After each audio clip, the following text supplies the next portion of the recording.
Good, happy Wednesday evening. I'm Riley King, and welcome to the Riley King Newscast, right here on RK Network.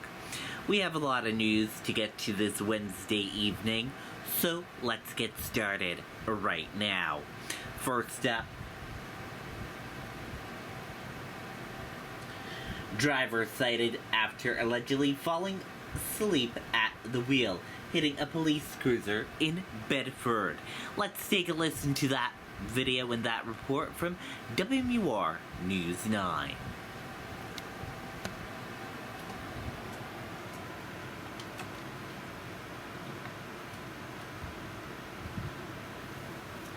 A driver has been cited after a crash with a police cruiser in Bedford. Police say the officer was parked along 101 Monday morning just before 1:30 when the driver of another car fell asleep at the wheel, crossed all lanes, and hit the cruiser head-on. The officer was taken to the hospital with minor injuries. The driver was cited for negligent operation of a motor vehicle. Okay, and there you go on that video and that report. Officials encouraging people to be prepared as Hurricane Lee approaches New England. Let's take a listen to that video from WMUR News 9. Hopefully the lifeguards aren't too busy running out after people. Hurricane Lee expected to bring a rough sea to the New Hampshire coastline. Those waters will bring intense surf and rip currents, and officials ask you to consider your ability in the water before getting in. We don't want to have to put lifeguards or firefighters in jeopardy to go and save somebody who really was someplace they shouldn't have been. The Coast Guard says people should stay informed and watch the forecast as the storm gets closer. Have an emergency kit with food, water, and other essentials, and make sure all communication devices are charged. They say all mariners should stay off the water until the storm is over. If they can't return to shore before it hits, they should have their life vests on, try to seek shelter, and call for help. But no assistance may be limited or unavailable immediately before, during, or after the storm. We will have some impacts from this, and we are subject to coastal flooding on a storm surge that happens with hurricanes. Fire Chief McMahon says property owners in the area should tie down loose objects and furniture and never walk or drive in flooded waters because there could be electrical hazards or other unknown dangers. We'll staff additional firefighter at the beach to assist with evacuation down there should that become necessary, though I don't think it will in a general sense. And there are a few events planned at Hampton Beach this weekend. Those are still a go as of right now. Officials say you should be monitoring their social channels and their website for any updates or cancellations. Those officials also asking people not to come to the beach to check the waves out and see how the storm is affecting them, saying it can be dangerous, bringing rocks and debris over the seawall. Live in Hampton, Kelly O'Brien, WMUR News 9. Okay, and there you go on that video and that report. Teen driver reports being pulled over by a suspicious vehicle. Let's take a listen to that report from WMUR News 9. If you're unsure, always make that phone call, and we always suggest and advocate that you comply with the officer's lawful orders and just be clear and direct with what you're feeling. Police in New Boston are investigating after a teenager reported a black SUV followed them from Route 13 into town around 9:30 last night, down Bogbrook, McCurdy, and Bedford roads, at times flashing its lights. The teen said they saw a small blue light on the vehicle and that they were approached by someone who was not wearing a uniform. The teen drove off and called 911. Police say if you ever find yourself in a similar or uncomfortable situation, there are certain indicators you can look out for. What I would suggest is that you still pull over, you can lock your car doors, open up your window just a few inches and tell the officer, I just want to make sure that you're a police officer, and ask for what police station he or she is working out of, ask for that telephone number, and any real police officer will instantly be able to tell you that. Police say most jurisdictions, especially in more rural areas like New Boston, have marked cruisers, full light bars on top of their vehicles, helmets, and officers in full uniform. Also, every police officer has to carry upon his or her person their department or state-issued police identification. Now, no police officer is going to show you their driver's license because that would have their date of birth and their home address on it. But we are required by state law to have our police ID on us at all times. And police are asking anyone who may have experienced something similar in this area to give them a call. In New Boston, Hannah Cotter, WMUR News 9.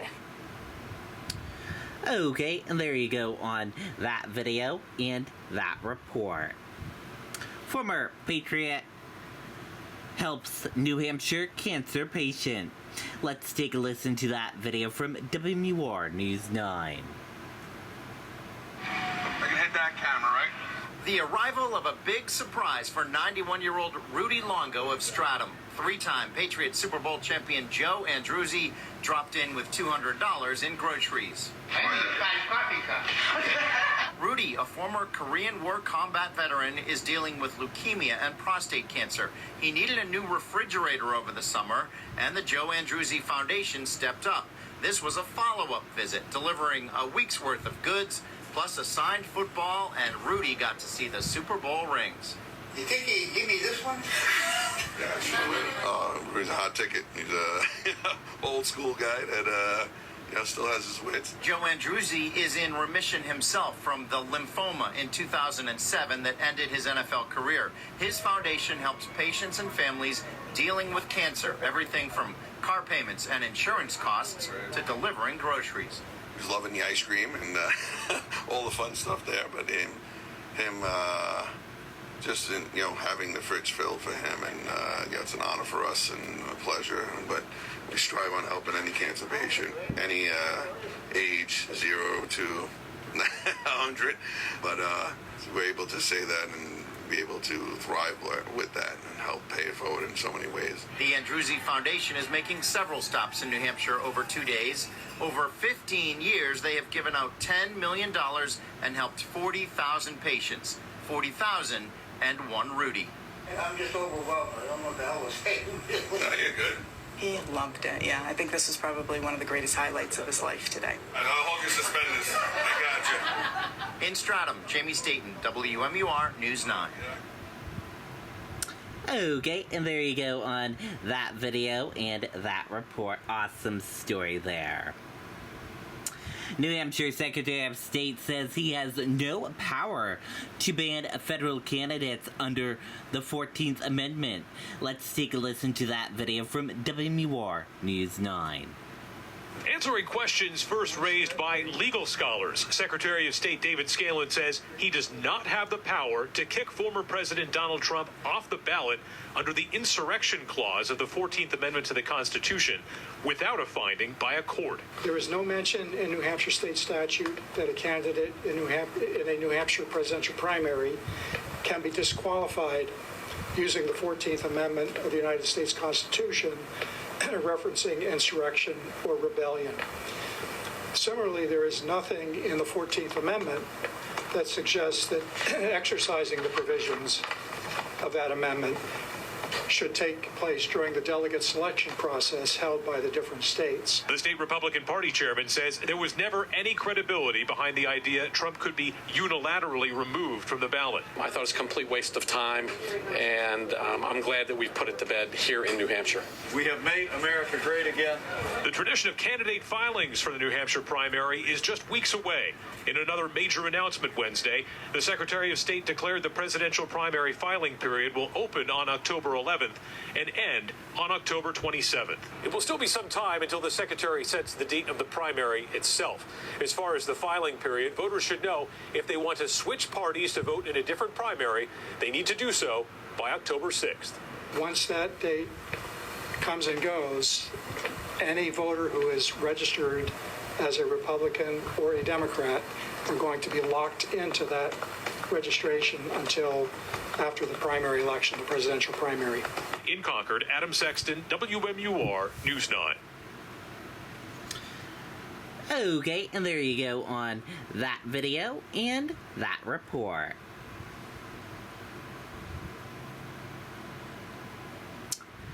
Seabrook teenager reported missing. Let's take a listen to that video from WMUR News 9.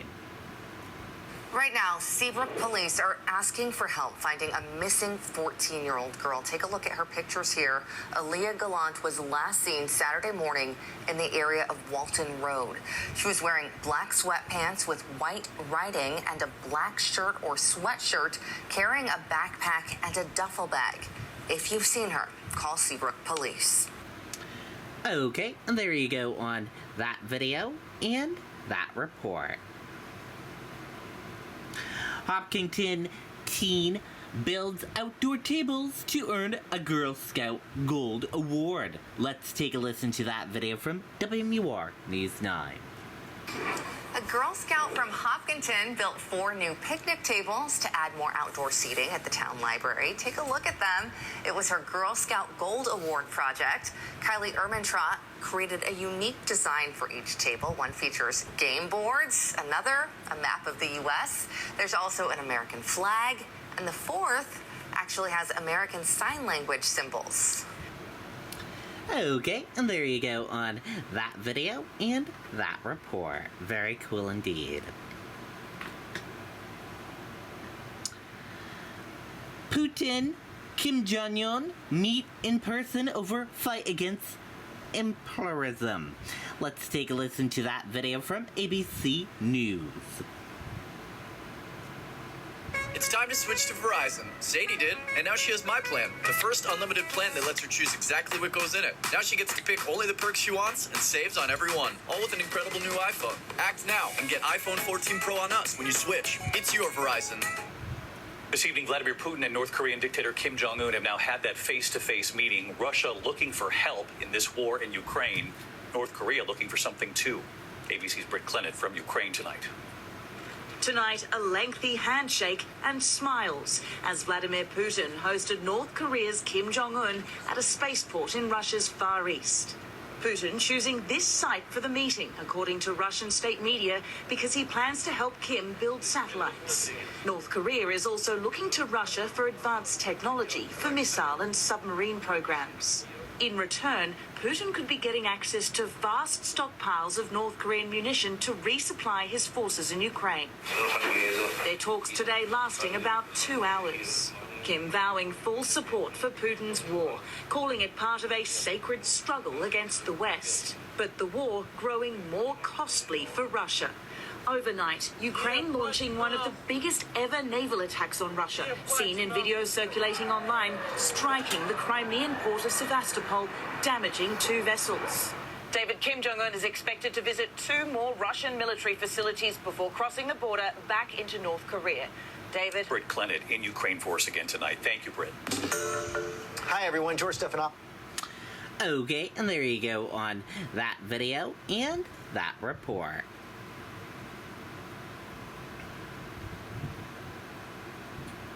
And now let's go into sports. Good evening, everyone. I'm Riley King, and welcome to your evening edition of Sports with Riley King. Let's get started right now. Unfortunately, the Red Sox and Yankees game scheduled for tonight has been postponed due to inclement weather. The game has been rescheduled as the first game of a split doubleheader tomorrow, September 14th, beginning at 1:35 p.m. And then tomorrow's regular scheduled game remains at 7:15 p.m. And Fisher Cats and Patriots, they had a game this evening, and the final score of that game was Fisher Cats 5 and Patriots 1. The Fisher Cats won the game this evening. Congratulations, Fisher Cats. And that is your sports report right here on RK Network. Thank you for watching with Sports with Riley King. Bye. Okay, and there you go. And that does it for this evening edition of the Riley King Newscast right here on RK Network. Thank you for tuning in and watching. Good night and goodbye.